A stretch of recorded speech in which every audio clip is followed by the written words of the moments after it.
Anyone who listens to the show knows that I'm a massive history nerd, and I love nothing more than reading and learning about the history of not only our own country, but everything else that's happened before we came along. I think there's nothing worse than meeting somebody who thinks that the whole world started when they came along, like for example, Donald Trump. But this morning, this morning, I'm thrilled to be able to talk to someone who has, along with Herman Gillemier and Bernard Mbenga and a number of other terrific writers. They've managed to put in historians. They managed to put a tremendous book together about the history of South Africa. And this is called The New History of South Africa, something which I got my teeth into and started taking a look at virtually as soon as it arrived. I'm thrilled to have one of those authors with me today. He is none other than Professor Bill Nasson. Bill, it's very nice to see you, and thank you very much for your time. Nice to see you, Gareth, and thank you very much for your interest in the book and having me on your prestigious show. Thank you. Well, I hope it's prestigious enough. I mean, I know, history will be the judge of anything, and that's what makes speaking to historians such fun. First of all, congratulations on the book. It's a difficult and it's an arduous and it's almost an impossible task to put together a history of a country. Even a country as young as South Africa by comparative standards. But obviously, different parts of the book were written by different authors. And I have no doubt that the three of you who are given, kind of top billing on the cover here, you, Herman, and Bernard, I'm sure that the three of you spent an inordinate amount of time putting this together and compiling your various responsible parts of the book. Was it fun to do, or was it a difficult and horrible task? I think you need to have very good and patient publishers, which we fortunately had. My previous experience of editing sort of compendiums like this is that it's a bit like herding cats. It's not necessarily always an enjoyable experience, but it's very satisfying when it all comes together at the end. I mean, as you may have spotted, it's really a new edition of an earlier version of The New History of South Africa, which came out in 2007. So it's not quite new wine in an old bottle, but slightly more mature wine in a slightly fresher bottle would be the most accurate way of describing it. Yeah, we'll talk about school syllabus in a moment or two, and we'll talk about what kind of a history the students of today are learning about, because I think it must be a very different one to the kind of history that either you or I learned when we were at school. But it's worth me just giving everybody who's not sure of your reputation just a little bit of background. So Bill is an emeritus professor of history at Stellenbosch University. He's also a fellow of the Stellenbosch Institute for Advanced Study. He's also served as professor of history and the head of the department at Cape Town University for 2 decades. That's nothing to smirk at. He's also held fellowships at Yale, University of Cambridge, the Australian National University, the Australia of Kent, and Trinity College in Dublin. And he was co-editor of the Cambridge History of South Africa, and many other writings. I mean, really, in terms of your CV, you're unassailable, Bill. This is a great thing to be able to sit here and talk to you. It's almost like being able to go and walk into the history building at any of our reputable universities and just sit down with an appointment, without an appointment, for 20 minutes with someone smart. Well, I delete the smart. I'm not sure about that, but I think you're being very, very indulgent. Thank you very much for your recognition. Yes. Well, where do we even start when you look at the history of South Africa, which obviously is a very complicated thing to do? First of all, because you have to divide it up into periods. You have to decide which period's the most important for us to look at from the point of view of where we are at the moment. But you also have to take in political points of view. And so much of South Africa's history is enormously contentious, isn't it? Oh, it is. I mean, I think the thing about going to the past or looking at the past through the lens of history is that you're always rewriting the past. I mean, I'm sure we both agree on that all history of the past is sort of present history. I mean, how you see the past through the present. So today you wouldn't see the history of South Africa starting with the beginning of colonization, for instance. You'd go back much further, which is what we do in this book. So, I mean, you started off by saying South Africa is a very young country, which is an interesting paradox because it is very young. I mean, South Africa as a sort of political state really only existed since 1910.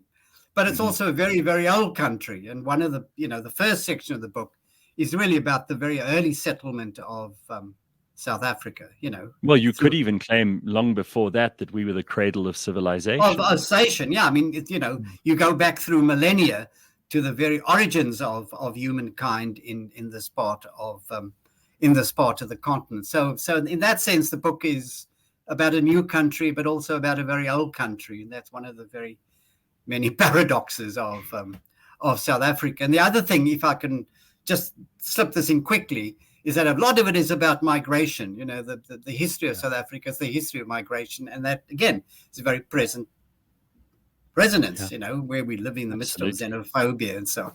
Because, I mean, all countries are the products of migration, except someone once told me Kenya. Kenya is the world's only country which is not the product of migration. How do they figure that? I don't know. I'm not an archaeologist, but I think archaeologists have figured. Archaeologists contribute to this book. So, with the benefit of hindsight, maybe in 2,000 years, if the human species survives that much longer, they'd look back and see all of this very wide array of time that you've just described as being a blip on the radar. And maybe the South Africa that exists in even 100 years from now won't even look or sound or feel like the South Africa we're in right now. And as a history professor and as an author of and someone who's trying to document as accurately as possible the history of a country, you have to be quite humble. Yes, no, you do. I mean, you can't but be dwarfed by these massive processes and these massive events and trying to make sense of them. I mean, what we do in this book is to try to get as close to the present as possible. So the most difficult chunk in the book, I thought or think, is the bit that I ended up having to do. Sod's Law is the sort of Zuma section. Dealing with the very last present. But that was probably the worst bit of writing I've ever had to do. It's the closest thing to aversion therapy, I think. Not to mention somewhat depressing. And depressing. Oh yes, no, utterly gloomy, and you have to, in a way, I've got something in the epilogue, and this book has sort of end pieces and front pieces, and part of that is thinking about how South Africa just continues to cohere, and it's one of these countries which function despite their governments. That's such a good point. I often talk about this on the show, and again, I love talking to people who have the benefit of a wide lens when it comes to subjects like history. Unfortunately, too many other subjects are about the moment, the present, and whatever discovery or whatever investment or whatever economic situation is at hand, with the benefit of a wide lens to look back on, and the understanding that over a huge period of time so much can happen and so many ways of interpreting it can arise. Do you agree that this really is, despite the fact that we often feel sorry for ourselves, the best time to be alive? I mean, if I'd plunked you back at any point in South African history before now, you'd probably have a lot more trouble. You'd be a lot more concerned. You might be very deeply worried about your safety and your immediate survival more than anything else. This is the best time, right? Well, in some ways, I mean, it's like Dickens, the best of times, the worst of times. Let's not forget that from A Tale of Two Cities. But I think, I mean, one of the many paradoxes about South Africa is that it's actually, historically, it's a remarkably safe country in which to live, and which to have gone through the 20th century. The world wars did virtually nothing. There was the Spanish flu in 1918, and of course AIDS in more recent decades. But actually, life expectancy has gone up through the 20th century. There's been no genocides to speak of. Right. So South Africa, paradoxically, is quite safe in comparison with Europe. I mean, we only have to look at the Ukraine and Eastern Europe today, and I find that an intriguing thing and a sobering thing to reflect on. Let's not let's not forget to count some of our blessings. Well, speaking of those blessings, I mean, in terms of the overall history of South Africa, we're in an interesting place geographically. We're in an interesting time politically. Mm, We have a very diverse and interesting population dynamic. mm, There are loads of things that actually make us quite a remarkable place. And I know that there are countries that can mm, claim maybe to have even more diversity. There are countries that can claim to be more wealthy in minerals or in natural mm, resources. There are probably countries, although I struggle to think of them, that are less victim to natural disasters than we are. We've got off mm, quite scot free on that front too. mm, Um, we sometimes mm, think we're a bit isolated, but in some ways that's also quite good geopolitically some of mm. the time, right? Yes, I think I agree. I mean, I mean, you wouldn't think of Ireland as being a place of wonderful balmy beaches and warm weather, but I mean, Ireland is in a similar sort of position. You know, a sort of small country, but fantastically rich with literature and writers and musicians, and away from these dangerous currents that swirl around many other countries. So South Africa, as long as South Africa doesn't get too big for its boots, which it sometimes does and Hmm. has done so in history, it's not, Yeah.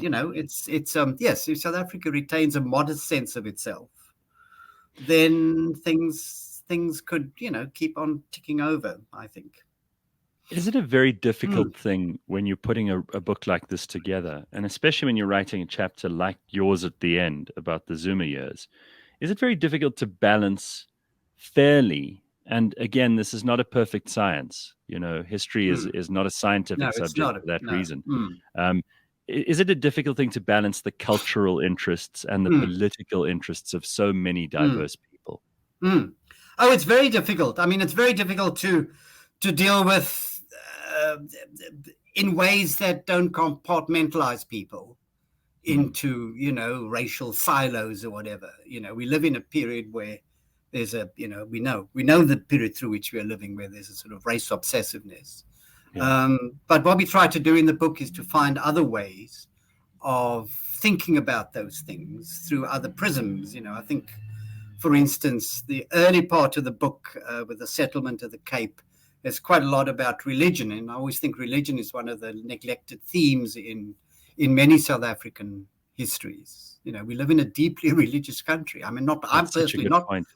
I'm personally not religious, but you have to recognize that the society in which you live is profoundly religious, much more so than many other countries. It's religious like the rest of Africa, You're really, so most right. of I'm Africa. also I'm Yeah. I'm not a religious person, but Hmm. the average South African is quite religious and quite conservative. Oh yes, I mean I think that's the other thing, conservative and things like respectability and to use that Afrikaans, but ordentlikheid, just being well Family behaved. values. This family values very very powerful. Yeah, I mean much more so than most other countries I can think of offhand. Certainly countries in which I've travelled, much more so than New Zealand or Australia, let's say. Yeah, it seems like an easy thing for people who studied history in a kind of passing pedestrian way to kind of just consign us to this country that had this race story. But I Yes. see so often that there are massive overlaps between the way Afrikaners felt about themselves, for example, and the way Zulus feel about themselves. And I'm sure this Yes. is a subject of discussion in many of your lectures and has been in many of your books and probably even your Mm. dinner conversations a lot of the time. Yes. Yes, so that's a bit to get back to the Irish, the Afrikaners, the Irish, and the Zulus, you could say, are burdened by grievances, Yeah, and or yeah, have been historically, and the best thing that they can do is to shuffle off those grievances. It may take some time, but eventually they will go, or they have gone. I mean, I don't get a yeah. sense that it's very difficult again as historians to generalize about what people think today. But I Well, suspect that, I mean, no one really goes on about the concentration camps, really. I mean, aside from a small fringe yeah, of and that was we were the country that first tried out guerrilla warfare on any scale, and we were the country where the British first tried to do that with concentration camps, Yes. weren't we? Yes. Well, those again. Those are yeah. South Africa is also a place of myths. I mean, guerrilla wars started sort of before the Boer guerrillas took up arms. I mean, in the late 19th century, in the Philippines and elsewhere, there was guerrilla warfare, and the British are actually unfairly credited. Don't think credited is the right word, but infamously credited with having started concentration camps. But again, the French used concentration camps in North Africa and so on. The British simply carried it to more incompetent and more extensive measures here. And of course, it was a bumbling disaster, as we know. Yeah. Oh no, Yeah. look, there are so Yeah. many things. There's so many things in South African history that are just very embarrassing, and we have to face Yes. up to those too. Mm, One of the things I think that makes us quite interesting, and that I think is a source of some pride to us, is that there are some very, very ancient hunter-gatherer cultures who continue. They mm, exist under. I mean, they're mm, imperiled on all sides now, and mm, their original uh, areas that they used to dwell in are now hardly mm. recognizable to them, and Yes. they've been Yes. pushed into far corners of the most arid parts of South Africa. But Mm, we've got that as a unique population, the mm. Khoi and the Yeah. San, Mm. and Yeah. then we've got the amazing Cape Colored Mm, population who, mm, these people, while they have diverse ancestry, are mm. a uniquely South African population. Good They don't population. exist anywhere Yes. else. Well, yes. No, no, absolutely. Yeah. And I think South Africa also, and you encounter these figures in the book. A lot of really interesting unsung government or public figures. I mean, you take Andre Stockenstrom in the Hmm. Cape in the 19th century. He was a very interesting liberal figure, and Robert Southey was also a colonial figure, but was an abolitionist. I mean, he was against capital punishment and he was anti-slavery. And here he was running the Cape in the 1850s and a strong believer in a multiracial franchise. So I think I think there's a tendency for, particularly under the nationalists today, who have their own versions of villains and heroes, that one of the problems with South Africa is to get away from history being a story of villains and heroes, Hmm. and just history being a sort of bit more of a mix, you know. But unfortunately, this is something which I think Mm. you probably find even more irritating than me, because no one's ever called on me to contribute to this.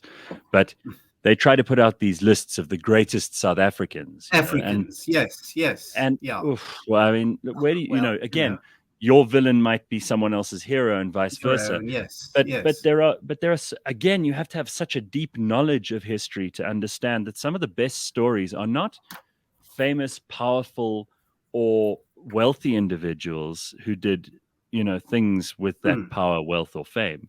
But sometimes mm, these amazing stories that become part of our national myth, mm, these mm. stories about Dingaan or Volrad Voltemade, or the Cadessa talks, or whatever it might be. Yes, These are things which yes, I find are probably a lot more interesting than just compiling a list, which will feature obviously the Nelson Mandelas, the Desmond Tutus, yes. the you know, Yeah, I think all countries need myths of some kind, and I like the Welsh historian Gwyn Williams, of whom I'm a great fan, um, who said that he said something along these lines, that countries all need their own myths, but what matters is that they have to be myths that walk, as he puts it. I love that phrase, myths that walk, that myths that people can really properly internalize. And those are not the myths of great men or great women. They just much closer to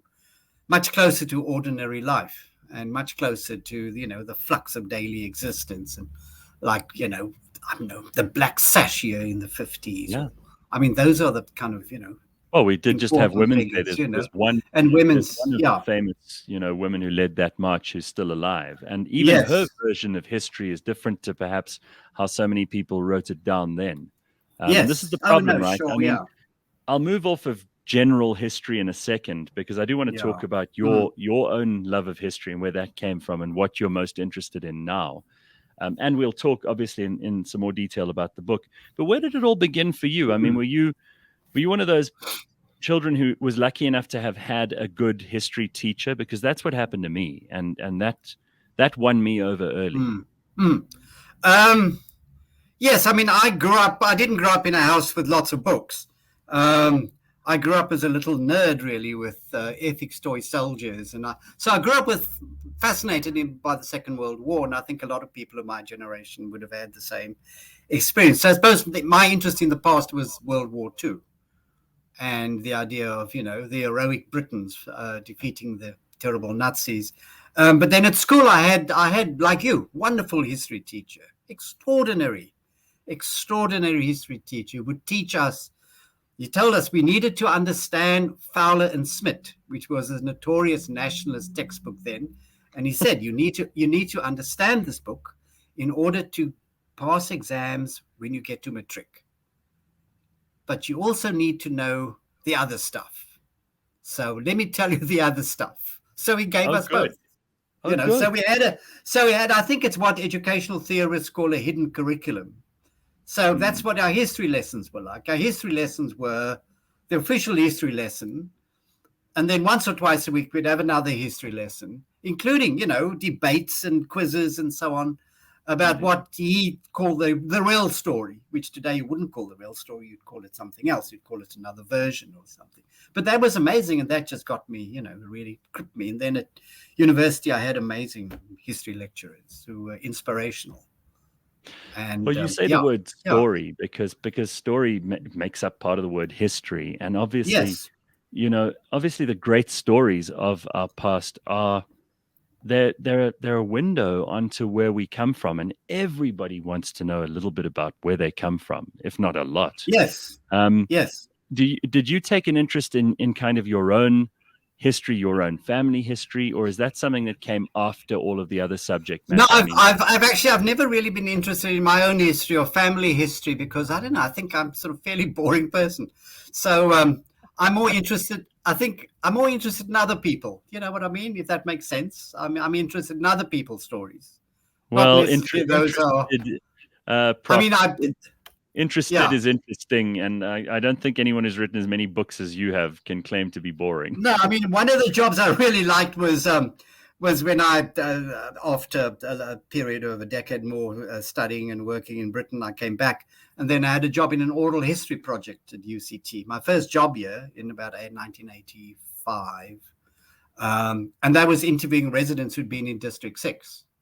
And that was extraordinary, really. So we basically went out and interviewed residents who'd been displaced. And of course, you interview the most extraordinary range of people. I mean, I'll tell you one story, if you've got the time, one story. I interviewed a woman who said to me, I used to walk up the mountain, above Woodstock. And I used to walk up on Sunday mornings, and then I would meet the unsmuts. And I looked at her and I said, really? I mean, skeptically. She said, oh, yes, we would stop and have a chat and so on, Obas with his hat and so on. And she said, you don't believe me, do you? And I said, well, I'm not sure, really. I didn't want to be rude and say, no, I don't. And she said, well, let me show you. And she went and she came back with a little shoebox. And inside were a collection of photographs she'd taken of Jan Smuts with her Brownie box camera. Incredible. Smiling, incredible story, really. And I said, what did you talk about? And, she went on about what they talked about, the state of the country, the state of the world, and plants, because Smuts, of course, was a great botanist. But that was an extraordinary. But I mean, for me, that's, that just keeps you going. Amazing. If you really, if history is the kind of, And unfortunately, this is also the problem with history, right? If you hadn't encountered her, if she hadn't told you that story, if you hadn't included it in the record, it would have been lost. And this is true of so much of history. And of course, in South Africa, the oral tradition is the major means by which so much of our history, particularly Black African history, is transmitted. It's transmitted. Yeah, it's transmitted. Exactly. And needs to be. Are we doing a better job of recording that stuff now? I think we are now. I think, yes. I mean, it seems to me that the job is really to make it accessible for general readers, And I think, I don't want to get into trouble here with academic colleagues, but I think one of the problems in South African history is that there's a lot of highly theorized academic writing, which is not really accessible to general readers. And I think that the job, your professional job really should be to make your findings and your research accessible to the myth of the interested general reader, and just write plainly and understandably, really. So, are there any of the things that you remember learning early on in your life that have been completely turned around by new discoveries, either archaeological or from the oral tradition, or anywhere else that you actually had to pause and go, oh wow, that's changed an enormous chapter of what I thought South African history was settled as? Oh gosh, that's well, I suppose I knew from school that the Van Riebeeck stuff was, that's when the world started, when Van Riebeeck arrived on these shores.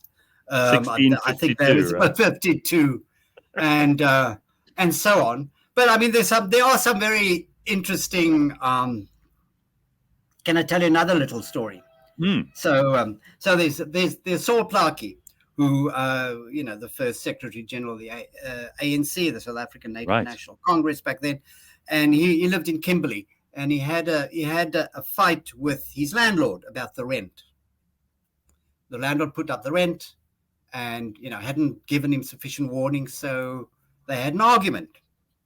And the landlord called him that notorious K word, which we dare not utter in public or even privately in South Africa, right? No he took the landlord to court because he could. In the Cape Colony, there was legal equality, and he brought a civil claim against the landlord for defaming him by calling him that terrible word. Right. And the landlord lost, had to pay damages, and had to print an apology in the Kimberley Advertiser, Diamond Fields Advertiser. But the fascinating thing about the case is that when you actually look at the trial records, is what does Saul Plaatje say in his defense? Plaatje says, how dare this man call me that word? I'm not that K word. Mine workers are that K word. Oh, wow. Farm workers are that K word. Oh, wow. I am an educated man. Yeah. I'm the interpreter for the Kimberley magistrate. I'm busy translating Shakespeare into Tswana. I'm writing a novel. How dare you call me that? So you know what I mean? So it's a story which is not about race. It's about class. It's a story about class. What a story. I mean, for me, I used to use that story in teaching at UCT and in Stellenbosch for years. And students would sit there and their faces would drop. Because then I'd say, what is that story about? And you'd get a few hands up and would say, well, this is about racism. And so I said, no, think about what's actually being said. Well, I mean, isn't class one of the last kind of refuges for those very, very dangerous historians like you who are prepared to go there? Because South Africa, we've always believed, we talk about the South African middle class and the working class, but we've never really believed we had an upper class. But for most of our history, we absolutely did. And there were some people, there still are, the various kings of the various tribes were, by all intents and purposes, considered aristocrats and upper class people. Of course. There were the English aristocrats who governed here famously during the period of English rule. The Dutch themselves exactly, the Herengracht, the Heren, the Dutch, the top Dutch, the Dutch gentry, and the English landlords. I mean, they were all a very distinctive upper class in this country, a kind of, ill-gotten gains aristocracy who lorded it over everyone else. With sometimes acted with even more, what would you even call it, arrogance than their European older brothers and sisters, because they were further away and could get away with more. They could. No, that's it. Because Europe was reforming and changing, but out here, the relations were frozen. So, for example, if you take, we don't even need to take South Africa, take Kenya, where the British used to have in the 19th century masters and servants legislation, which gave the masters enormous power over their servants.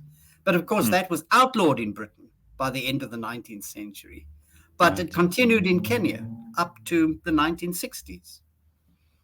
And you must have a couple of stories too that you love to tell people in lectures and in your books about how these unexpected alliances between the races happened against the classes sometimes. Yes. Yeah. And we know how complicated and patchy the Boers, the Xhosa, and the British were around the Eastern Cape area, and how much more that was complicated when the 1820 settlers were dispatched there.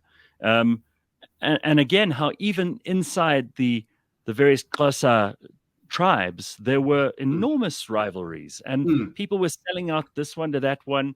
The British were making a deal with this one. The Afrikaners were fighting alongside these ones and then not those ones. Yes, I'm forming these alliances. You want a quick story? There's you take the Bambata Rebellion in Natal, 1906, which was the last armed African uprising against white colonial rule. So that rebellion was crushed by the Natal militia with tremendous ferocity. I mean, put Dinizulu's head on a stick and paraded it through Pietermaritzburg, so to set an example. In Britain, in the House of Commons, Winston Churchill, who's, never been one of the great milksops of history, Winston Churchill denounced Natal and called it the hooligan of the British Empire for behaving like that.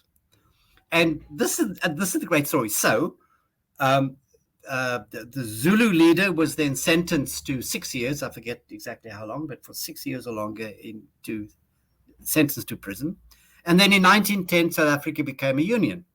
And who became the first prime minister? Louis Botha. Right. What's one of the first things Louis Botha did, because he now had that power of clemency as the country's first prime minister? He released Dinizulu from prison in Natal. Because, why did he do that? Because Dinizulu was his old chommy. Right. He and Dinizulu had collaborated in the 1880s, and Dinizulu had assisted him. He'd assisted Dinizulu in some of his interfactional squabbles within the Zulu kingdom. So he released Dinizulu, who went to Louis Botha's farm and lived out the rest of his life as a guest on Louis Botha's farm. Now, that's a story you don't hear very often. And in standard histories, you don't hear that, actually. You just hear about Louis Botha and the Land Act. It's not to say that doesn't count. Of course it does. But there's also another side to the picture, which you also have to bear in mind, because it's about the complexity of things. It must be very, very disheartening for you when you are required so often as a historian to summarize and to make concise something which is very complex. We're living in a complex time right now. We have so much going on a daily basis that if you picked up the newspapers, you'd be rightly confused. But a historian is then expected to come in, sometimes a very long time after that, and make a golden thread which leaves out so much of the big picture. And suddenly, if you're a great warrior king, then that's all you were. Shaka is just this great warrior king. There's no nuance. There's no discussion of any of the detail, unless, of course, you're prepared to go and do the work. And you know this also from all your writing about wars. People like to have a good guy and a bad guy, and that's it. Yes, no, exactly. So that, I interviewed a white South African veteran of the Second World War, and he talked about South Africa in what was then sort of Ethiopia, Abyssinia. And they were there where they had African laborers, auxiliary troops with them. Right. And of course, the instruction, he said, was from Pretoria that Africans were not to be armed. But he said, well, they're also in danger like the rest of us. So the Italians around often left their weapons behind, and they just distributed the rifles to their African fellow soldiers. So they just armed them. So he said to me, what we thought was bugger smuts, he's not out here on the front line with his putting his life in danger. We are. Right. Well, we all are. And we all have to look after each other. You know, we're all soldiers. It's that sort of stuff, actually, that gets airbrushed out or lost because it's not politically convenient to bring up some of those nuances, you know. And thank you. I mean, your point about the nuances is so good. I mean, it's absolutely crucial. Well, the other thing that has to happen is that people are required to plot the rise and fall of nations, right? So Yes. Yeah. you're asked, okay, well, Bill, we've got this job for you by a publisher or anyone else, and they say we want you to now chart South Africa's progress. And when we reached our peak, which some will say was 1994, and we were the darling of the world from being the skunk of the world, and you know we were flying high. We had all this moral capital that we could use to engender our place in the modern world and hopefully build something out of that. And you know, you and I have lived through it, and everyone who's listening to this has probably lived through it. And then you're asked to take the graph and to continue it from 1994. And how do you think, if you had to draw that graph, and you've been asked to do it many times, this is not going to be a task for you, how do you think it's gone since then? Well, it certainly hasn't gone on, it hasn't gone upward, let's face it. I don't know. I mean, you can console yourself with the feeling that, you know, there's a lovely line from the poet, Philip Larkin is one of my favorite poets, who says, who writes somewhere about, you know, nations rise and fall like weeds and flowers. And then he's, you know, I mean, he's talking about the Welsh and rugby, actually. It's a satirical poem about, you know, the Welsh were not the rugby playing giants they once were, although they haven't done too badly recently again. Well, there you are, you see, they've risen. But I think there we are. So I think you could argue that South Africa, between the period, let's say 1910 to, up to 48, was, you know, sort of on the rise in a manner of speaking. It was less badly affected by the Great Depression, less badly affected than other parts of the world, and so on. And then it goes through that sort of skunk apartheid period, and then it goes through the early flush that you've been talking about, or the rosy post-apartheid honeymoon. And I think now it's going through a bit of a dip, but, you know, who knows? It's don't ask me. I'm an historian. I'm better on the past than on the present and the future. Wow. Yes. The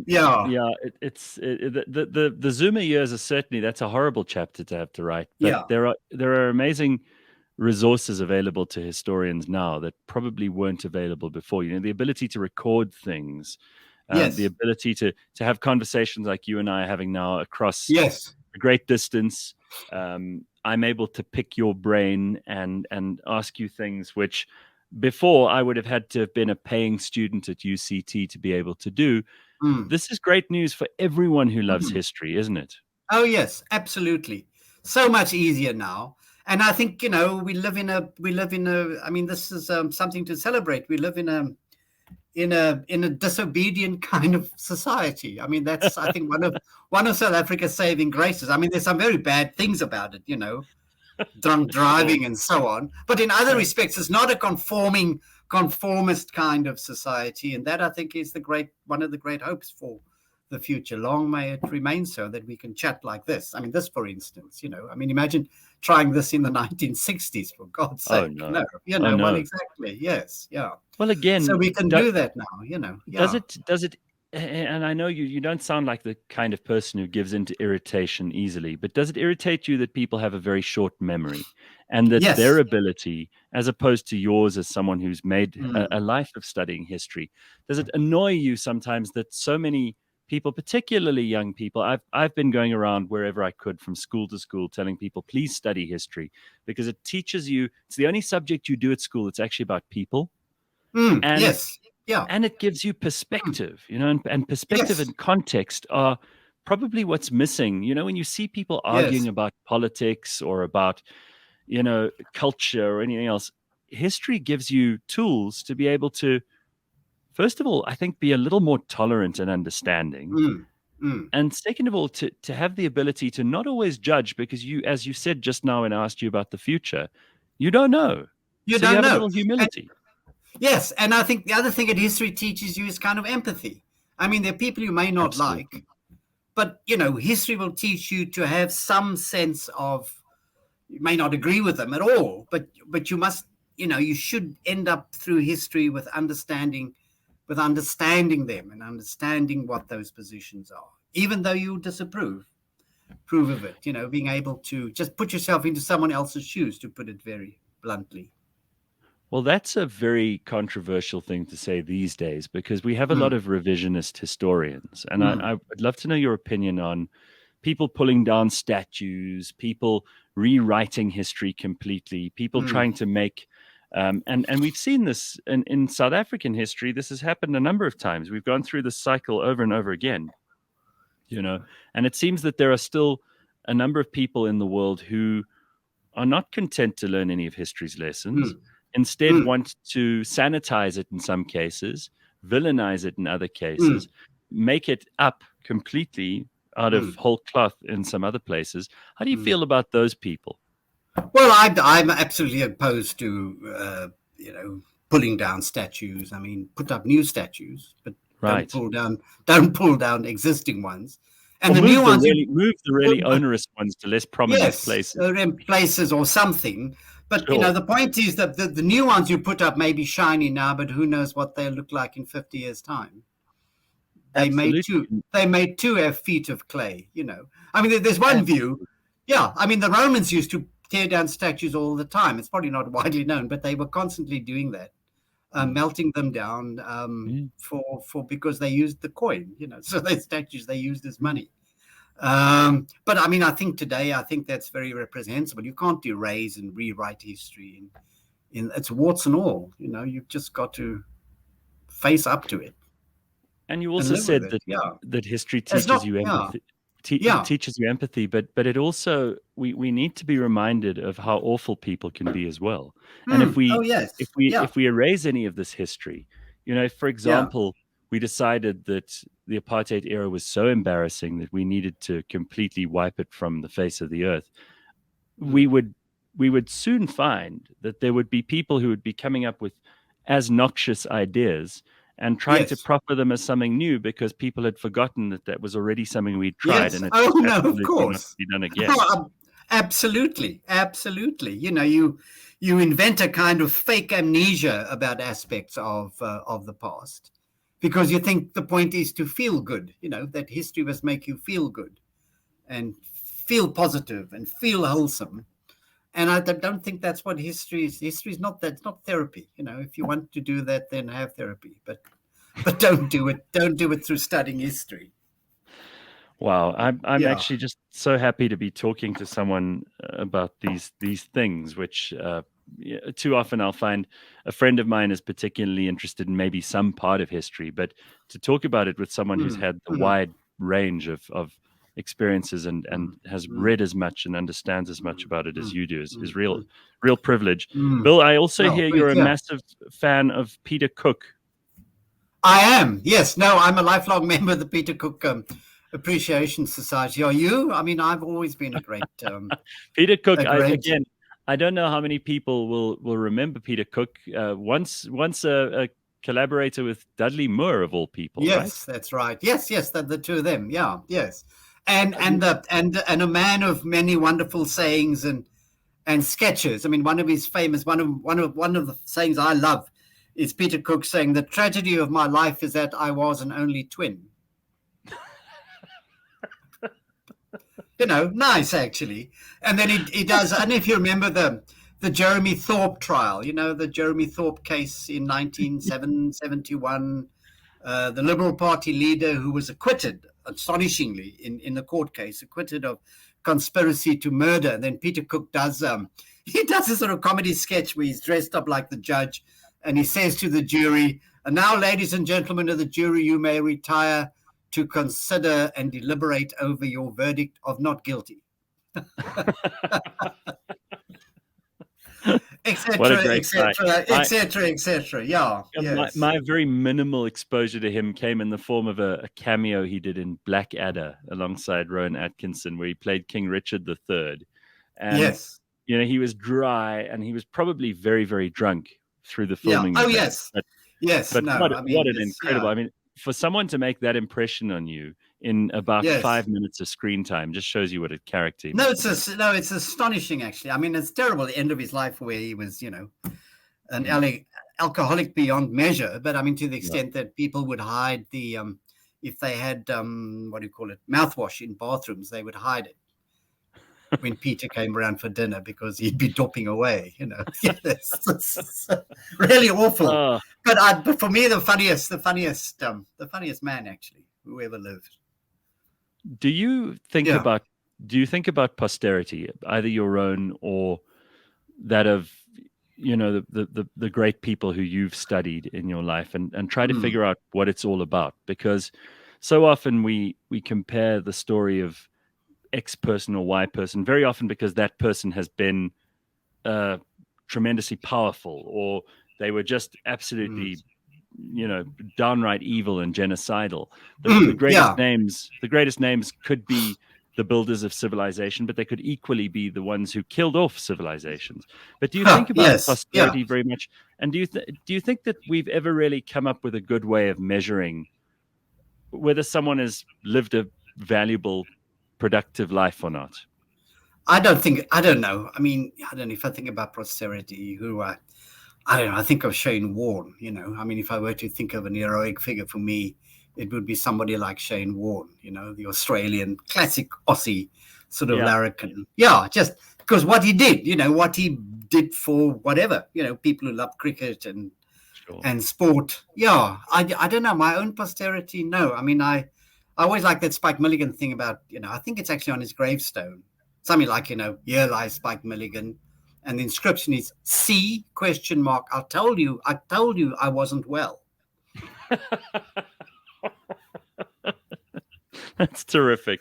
Which it may be apocryphal, but I've read somewhere that that's actually on his gravestone, which I think is terrific. Actually, I think it's amazing. That's the way I'd like to go. Yeah. Yes. Yeah, I think we live in such a great time, and we should be very, very pleased with ourselves for being able to look back on some parts of our history now with a little bit more humor. Humor is important. Exactly. I mean, humor is right? For me.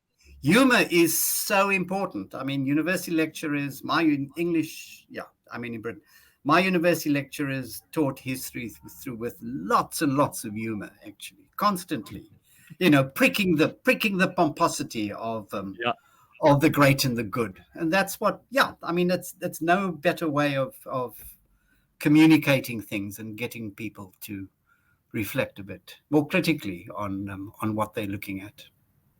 Well, congratulations on yet another book to add to a long list of your contributions to our own history. It's a great pleasure to spend time with you. I really appreciate you making time for me and for thank you, Gareth. Yeah, thank you. And please keep up the good work, and let's keep kids interested in history, and let's keep making history interesting to kids, because God knows we're lost without it. Absolutely. Yeah, no, sure. Thank you so much. What a pleasure. Thanks, Gareth. That's been really great. Thanks so much for having me on your show. Thank you. Thanks, Bill. I appreciate your time.